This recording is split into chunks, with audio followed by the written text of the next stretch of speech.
go. Wait, I actually should make it louder. Should I?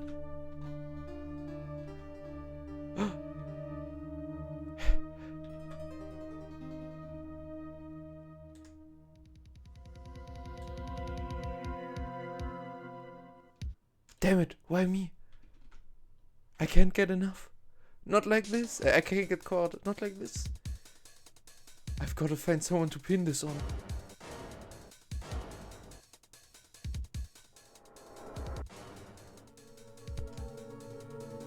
I make it look like he did it.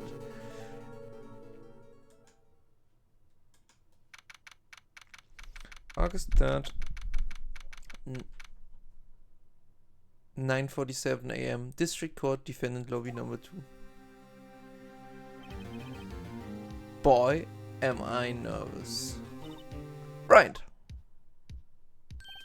Oh, hiya, Chief. Hi, Mia. Woo, I'm glad I made it on time. Well, I have to say, Phoenix, I'm impressed. Not everyone takes on a murder trial right off the bat like this. It says a lot about you and your client as well. Thanks. Actually, it's because I owe him a favor. A favor? You mean you knew the defendant before this case? Yes. Actually, I kind of owe my current job to him. He's one of the reasons I became an attorney. Well, that's news to me. I want to help him out any way I can. I want to help him out any way I can. I just really want to help him. I owe him that much. It's over! My life, everything, it's all over. Isn't that your client screaming over there? Yeah. That's him. Death, despair. Oh, I'm gonna do it. I'm gonna die. So real. It sounds like he wants to die. Yeah. Nick. Hey there, Larry. Dude, I'm so guilty. Tell them I'm guilty. Give me the death sentence. I ain't afraid to die. What? What's wrong, Larry? Oh, it's all over. I'm finished. Finished. I can't live in a world without her. I can't. Who took her away from me, Nick? Who did this? Oh, Nick. You gotta tell me who took my baby away. The person responsible for her girlfriend's death? The newspapers say it was you. Not it. You wouldn't say it as in the newspapers say it was you. My name is Phoenix Wright. Here's the story. My first case is a fairly simple one. A young woman was killed in her apartment. The guy who arrested was the unlucky sap dating her. Larry Butz. My best friend since grade school. Our school had a saying, when something smells, it's usually the Butz. In the 23 years I've known him, it's usually been true. He has a knack for getting himself in trouble. One thing I can say though, it's usually not his fault. He just has terrible luck. But I know better than anyone that he's a good guy at heart. That and I owe him one, which is why I took the case to clear his name. And that's just what I'm going to do. So true, Phoenix. August 3rd, 10 a.m. District Court. Courtroom number 2.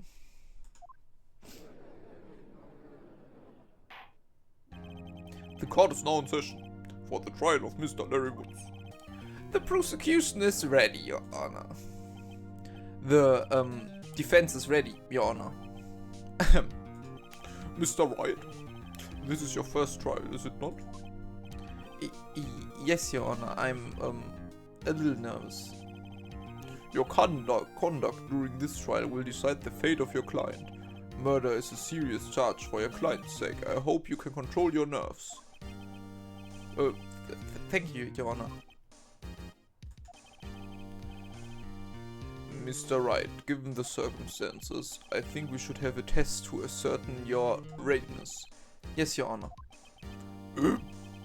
Handshaking, eyesight, fading. The test will consist of a few simple questions. Answer them clearly and concisely. Please state the name of the defendant in that case. That's of course Larry Woods. The defendant? Well, that's Larry Woods, Your Honor. Correct. Just keep your wits about you and you'll do fine. Next question. This is a murder trial. Tell me, what's the victim's name? Phew, I don't know this one. Glad I read the case report cover to cover so many times. Oh, sorry. It's Cindy Stone. It's... wait. No way. I forgot. I'm drawing a total blank right here. Phoenix! Are you absolutely sure you're up to this? You don't even know the victim's name. Oh, the victim. Of course I know the victim's name. I just forgot temporarily. I think I feel a migraine coming on. Look at the defendant's name the defendant's name is listed in the court record. Just touch the court record button to check it at any time, okay? Remember to check it often. Do it for me, please. I'm begging you. Okay, if she tells me to do it for her, I will. Let's hear your answer. Who's the victim in this case? It's obviously Cindy Stone. I hate to check again because but Cinderblock is very funny. It's obviously Cindy Stone. The victim's name is Cindy Stone. Correct. Correct. Now tell me, what's the cause of death? She died because she was hit with a blunt object. She was struck once by a blunt object. Correct. You've answered all my questions. I see no reason why we shouldn't proceed. You seem much more relaxed, Mr. Wright. Good for you. Thank you, Your Honor. Because I don't feel relaxed, that's for sure. Well then, first the question for the prosecution. Mr. Payne? Yes, Your Honor. Yes, Your Honor. As Mr. Wright just told us, the victim was struck with a blunt object. Would you explain to the court just what that object was? The murder weapon was this statue of the thinker. It was found lying on the floor next to the victim. I see. The court accepts it into evidence. She handed to the court record. Right. Be sure to pay attention to any evidence added during the trial. That evidence is the only ammunition you have in court. Touch the court record button to check the court record frequently. Mr. Payne, the prosecution may call its first witness.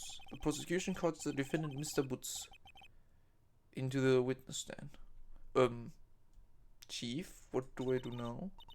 Pay attention, you don't want to miss any information that might help your client's case. You'll get your chance to respond to the prosecution later, so be ready. Let's just hope he doesn't say anything unfortunate. Oh, Larry gets excited easily. This could be bad.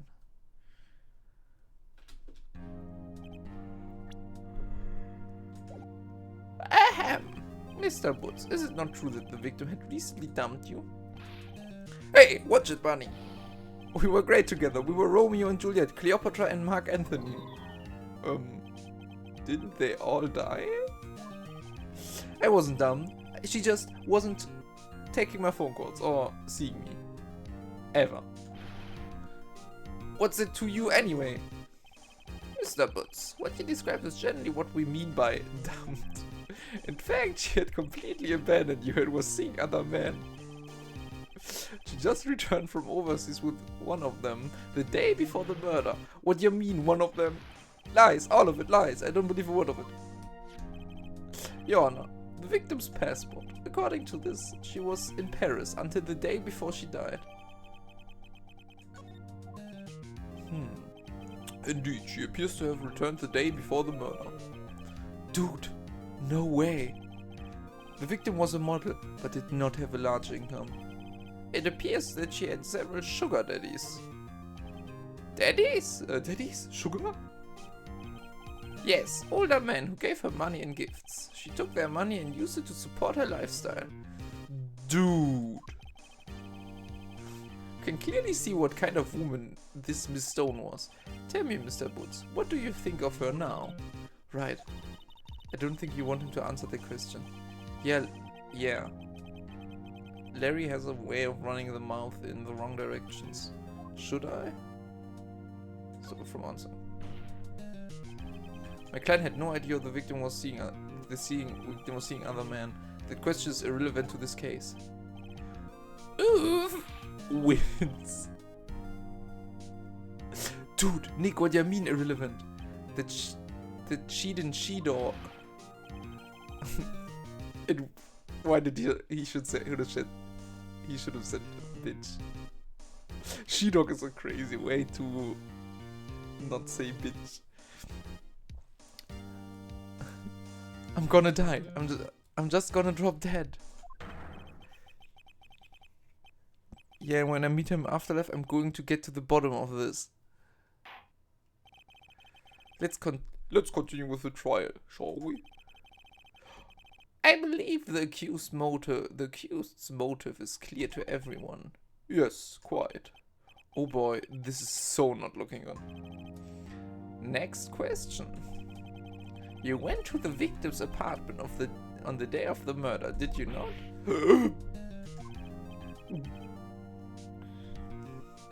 Well, did you or did you not? Well, maybe I did and maybe I didn't. Oh, he went. What do I do? Have him answer, honestly.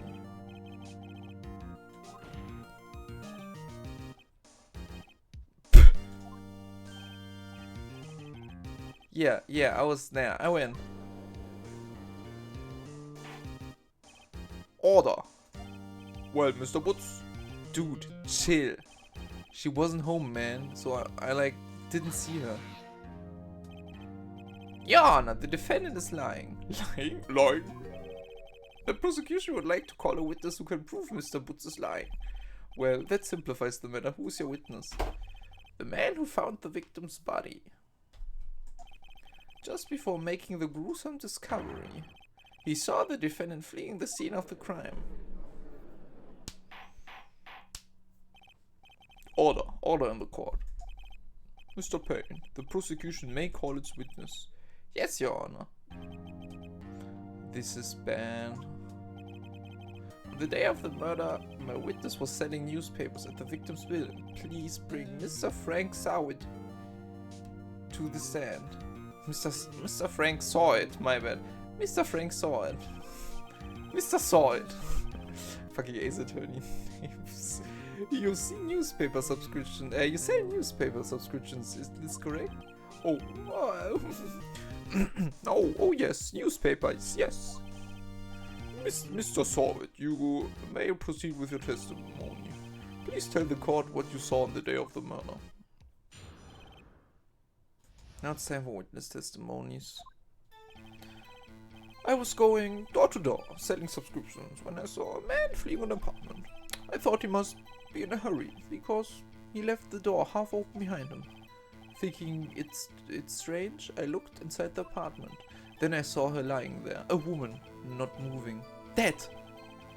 I quailed in fright and found myself unable to go inside. I thought to call the police immediately.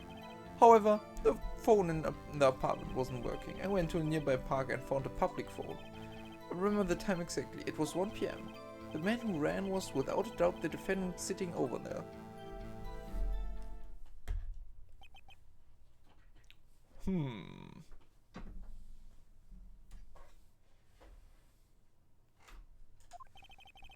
Larry, why didn't you tell the truth?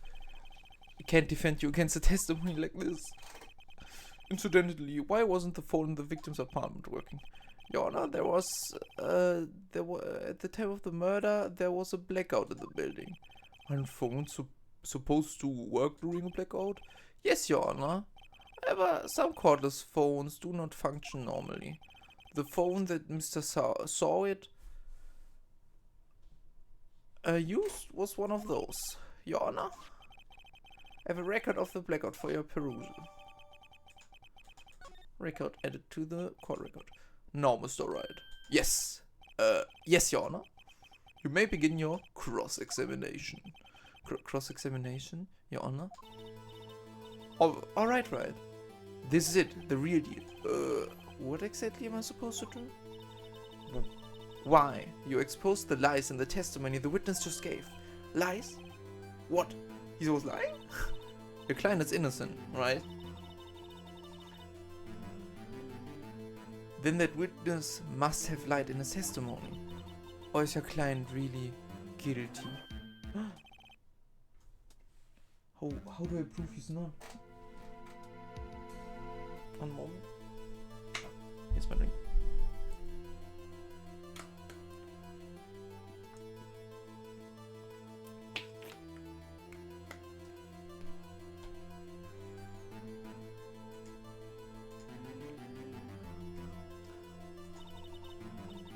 You hold the key. It's in the evidence. Compare the witness testimony to the evidence at hand.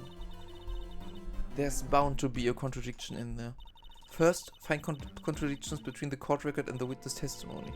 Then, once you've found the contradicting evidence, present it and rub it in the witness's face.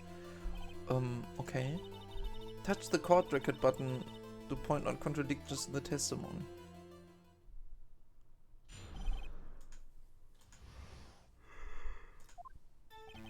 I was going door to door selling subscriptions when I saw a man fleeing the apartment. Hold it! Isn't a man leaving an apartment a common sight? I found it odd you would take notice of him. I don't know, he just seemed strange to me, that's all. Like he was mad and yet frightened at the same time. Just like a criminal fleeing the scene of a crime. The defense requests that the witness refrain from conjecture. Of course, what the witness means is that the man he saw looked suspicious, so what happened next? I thought he must be in a hurry because he left the door half open behind him. Half open, you say? Yes. The witness was open. The door was open halfway, yes. I watched for a moment, but no one came to close the door. That's odd in a big city like this, I thought. I see, and what happened next? Thinking it's strange,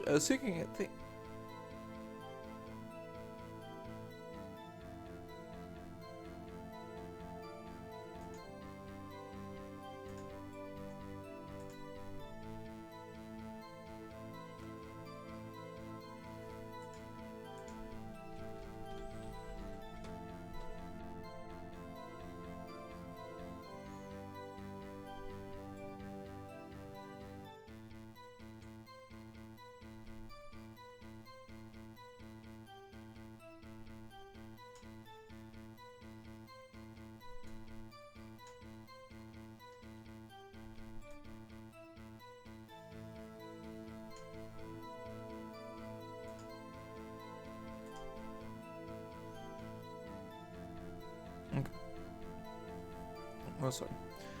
Thinking it's strange, I looked inside the apartment. What gave you the idea to do that? Well, the door was half open, you see. Isn't it only human to want to peek? We climb mountains because they are there. It's the same thing. Truer words have never been spoken. Anyone would look inside. Why did pain cut him off so quickly? So he looked into the apartment. What happened then? Then I saw her lying there, a woman, not moving, dead.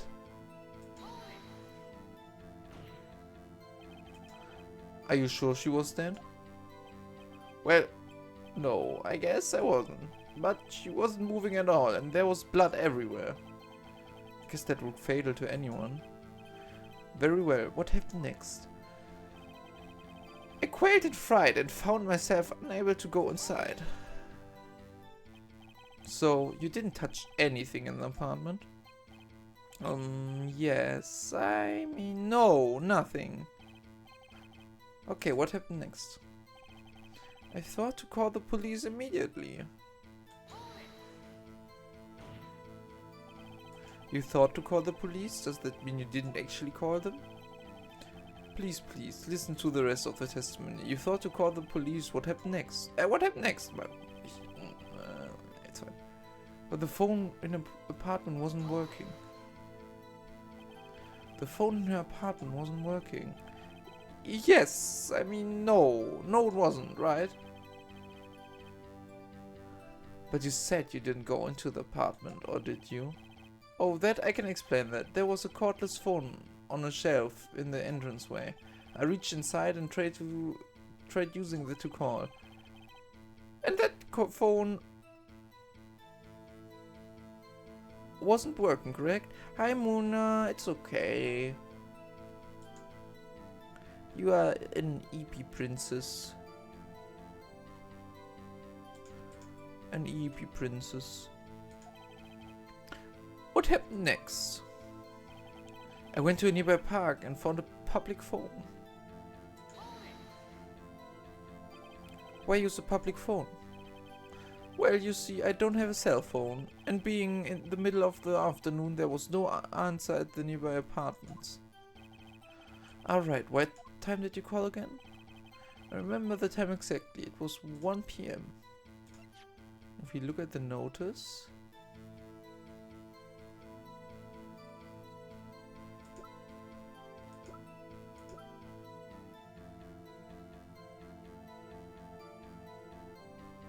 If we look at the notice, the victim died between 4 and 5 PM, so... Sorry, my guy. You found the body at 1 PM, you're sure? Yes, it was 1 PM for certain. Frankly, I find that hard to believe. Your statement directly contradicts the autopsy report. The autopsy notes the time of death at some time after 4 PM.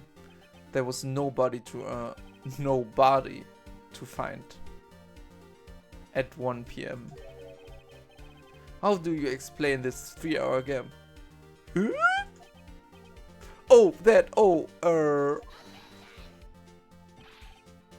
This is trivia. The witness barely forgot the time. After this testimony, I find that hard to believe. Mr. saw it. Why were you so certain that you found the body at 1 PM? It's, gee. That's a really good question. Great job, Brad. Way to put him on the spot. That's all you have to do. Point out contradictions. Lies always beget more lies. See through one and their whole story falls apart. Wait, I remember now. Would you care to give your testimony again?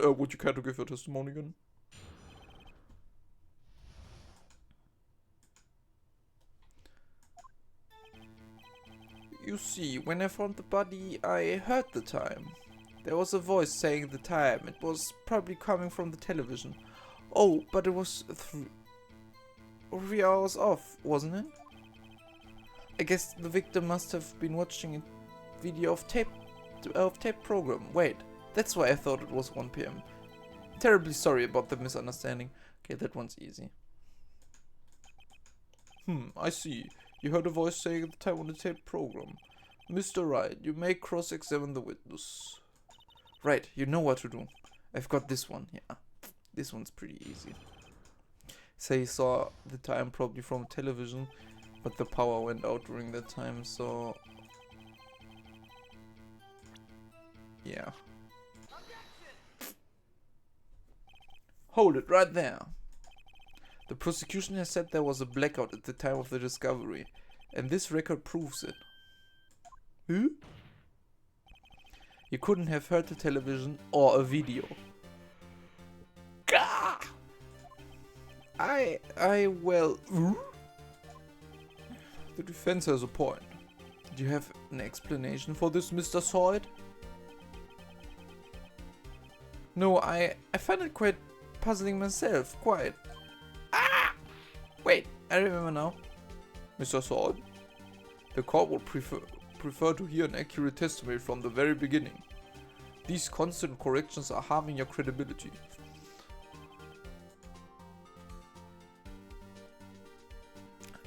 And you seem rather distraught.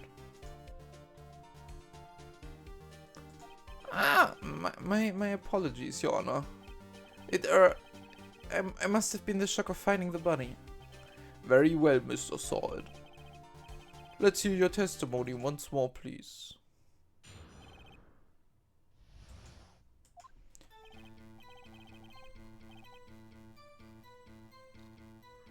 Actually, I didn't hear the time. I saw it. There was a table clock in the apartment, wasn't there? Yeah, the murder weapon. The killer used it to hit the victim. That must have been what I saw. You saw a clock? I guess that would explain it.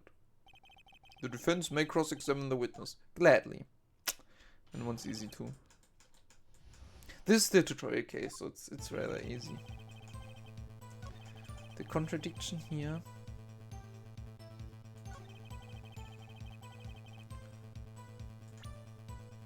Is that this is a statue. This is not a clock. Wait just a moment.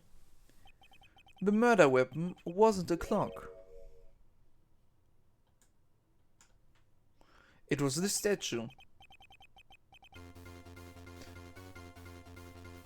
Now, how's this supposed to be a clock? You with your objections and your evidence. Just, who do you think you are? Just answer the question, Mr. Saw It. Hey, I saw it there, okay? That's a clock. Your Honor, if I may... Yes, Mr. Payne? Yes, Mr. Payne. As the witness stated, this statue is indeed a clock. The neck is a switch. You just tilt it and it says the timer. Oh, that says the timer log. And it doesn't look like a clock. I submitted it as the statue. My apologies. I see. So the murder weapon was a table clock after all. Well, Mr. Wright, it appears that the witness's testimony was correct. This is a clock. Do you have any problems with this testimony now? I do. Your Honor, there's a gaping hole in the witness's testimony. The only way he could have known the weapon was a clock is to hold it in his hand. Yes. Yet the witness testified that he never entered the apartment. Clearly a contradiction. Indeed. The witness knew it was a clock because he went into the apartment. You're lying. You were inside the apartment on the day of the murder. Oh yeah, prove it. Prove it I went in there. I'd do better than that. I can prove you were the one who killed her. You struck her with the clock and the shock of the blow triggered the clock's voice. That was the sound you heard.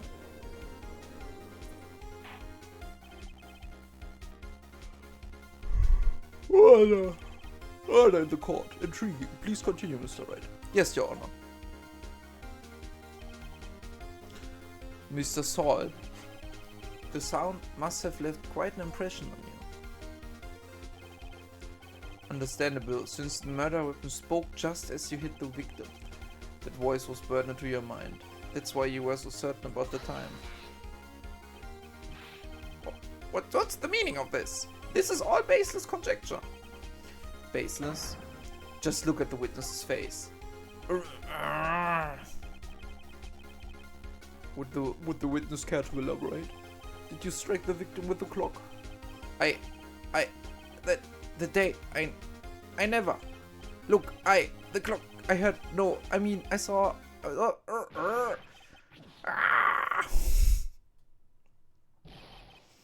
Shut up. I hate you.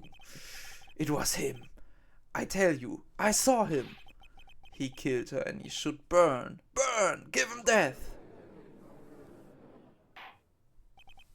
Order in the court, I say. Your Honor, a moment please. There isn't a shred of evidence supporting the defense claims. Mr. Wright, Your Honor, you claim the sound of the witness heard came from the clock. Do you have any evidence? The whole case is riding on this. I'd better think it through carefully. Yes, Your Honor. The sound Mr. Salt heard was definitely this clock. In fact, which is clear if you simply try sounding the clock. Let's sound the clock now. Here's here in this court, Your Honor. May I have the clock? I ask the court to listen very carefully. Beep.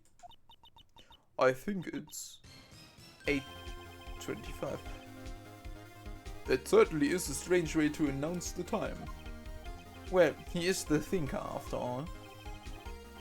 So, we've heard the clock. What are your conclusions, Mr. Wright? Mr. Payne, can you tell me what time it is now? It's 11:25. Ah! As you can see, this clock's exactly 3 hours slow. Precisely the discrepancy between what Mr. Sword heard and the actual time of death. So, Mr. Sword, try to talk your way out of this one. You forgot one thing. What he's talking about? Well, it may seem like the clock is running 3 hours slow, it proves nothing. How do you know it was running 3 hours slow on the day of the murder? If you can't prove that, you don't have a case. He's right. How am I going to prove that? Damn it, I was so close. Mr. Ryan, it seems you lack the critical evidence to support your claim. Yes, Your Honor. This means I cannot let you indict the witness. Unfortunately, this ends the cross-examination of Mr. Frank Sword. I come all the way down here to testify and look what happens.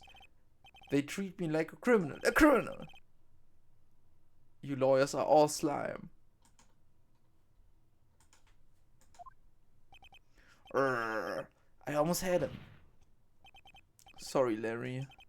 I failed you. There's nothing I can do about it now. Not so fast, Mr. Sword. Mia! I mean, Chief! Listen up, Ryan. Don't throw this one away. Not like this. Think! But Chief, it's over. I can't prove the clock was slow the day of the murder. Nobody can prove that. Well, yes. But that doesn't mean you can't still win. Try thinking out of the box. Don't waste time doubting the facts. Assume the clock was 3 hours slow and think through it. Ask yourself, why was the clock 3 hours slow? Figure out the reason and you have your proof.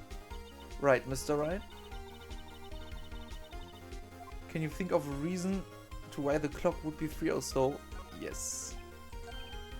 Wait. Maybe I can prove it. You must have evidence somewhere that can prove it, right?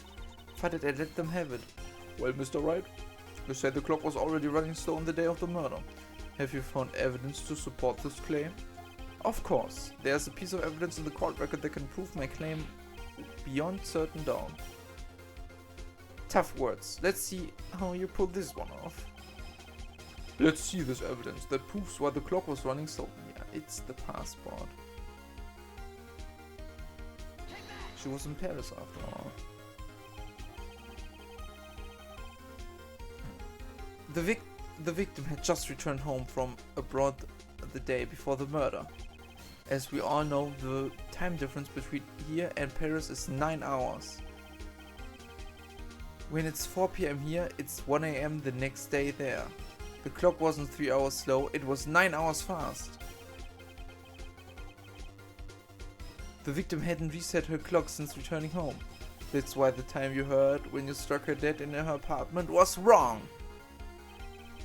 Proof enough for you, Mr. Sword, or shall I say, Mr. Did It? Anyway.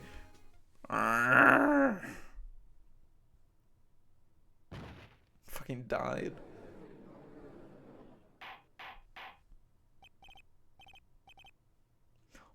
Order! Order, I say. Well, this case has certainly turned out differently than what we all expected. Mr. Payne, your client, he was arrested and has been taken away, Your Honor. Very well. Mr. Wright? Yes, Your Honor. I have to say I'm impressed. I don't think I've ever seen someone complete a defense so quickly and find the true culprit at the same time.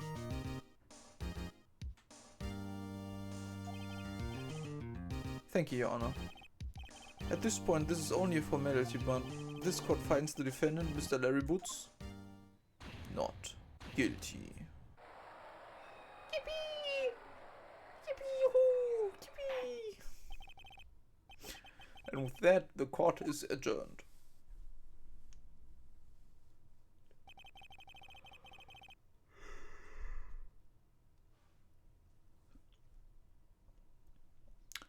turns out that Frank saw it was a common burglar. He posed as a newspaper salesman to check and see when people were out of the house that day. When Larry went to her apartment, the victim wasn't home. After he left, Mr. Sawyer let himself in to do his dirty work. While he was searching her place, the victim returned.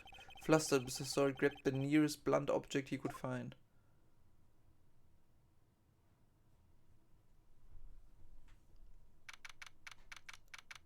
He killed her, fucking murdered her in cold blood.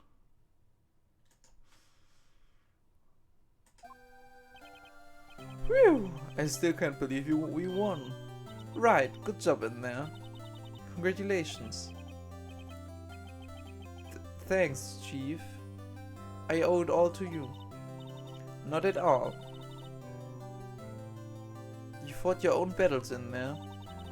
It's been a while since I've seen a trial end on such a satisfying note.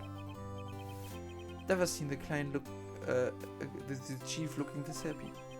If she's this glad, imagine how Larry must feel. My life is over. Larry, you're supposed to be happy. What's wrong now? Oh, Nick. Don't worry about me. I'll be dead and gone soon. Good. Wait. No. I mean, bad. Larry, you're innocent. The case is closed. But my Cindy Winnie's gone, man. Gone forever. Larry, she was a... Nah, never mind. Congratulations, Harry. Harry?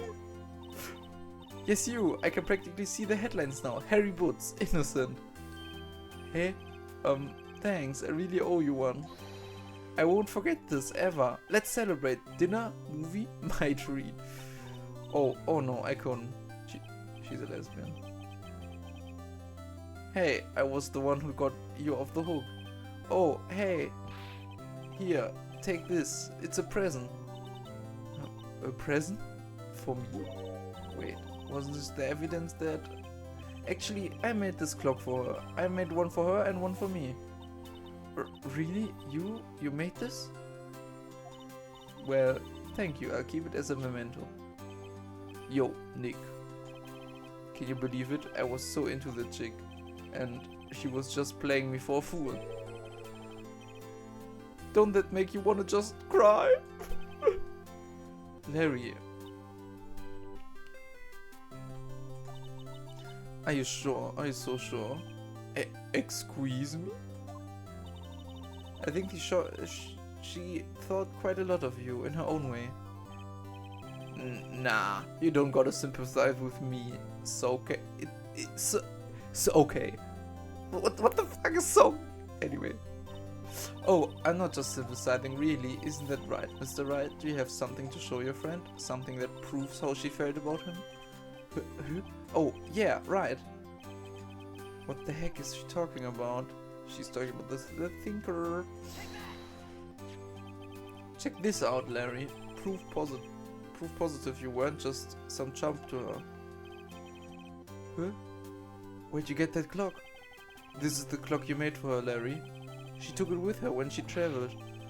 She probably just needed a clock, that's all. You think so? It's a pretty heavy clock to take traveling. That's kinda cute. Well, make of it what you will. Hey, Nick. I'm glad I asked you to be my lawyer. Really, I am. Thanks. Hope that made him feel a little better.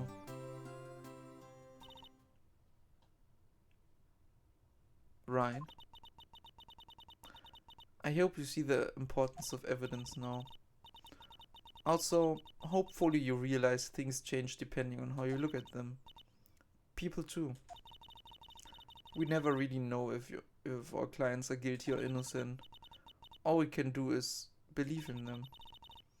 And in order to believe in them, you have to believe in yourself. Right. Listen, learn, grow strong. Never let go of what you believe in. Never.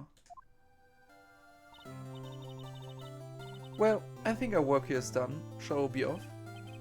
Yeah, I guess so. Say, how about dinner? On me?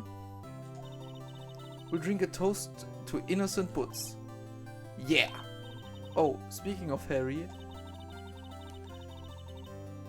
you were saying part of why you became a lawyer was because of him. Yeah, part at least. So you have to tell me more about it sometime, maybe over drinks. Just two gays going to a bar. And so my first trial came to a close. Larry slapped me on the back and said, "Gee, Nick, it's good to have friends. But I'm pretty sure he's not going to pay me unless you count the clock he gave me." Yeah. I didn't know it then, but that clock was soon going to be at the center of another incident.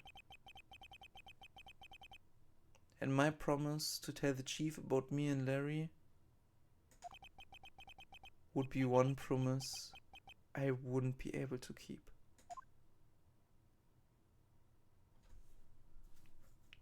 The end.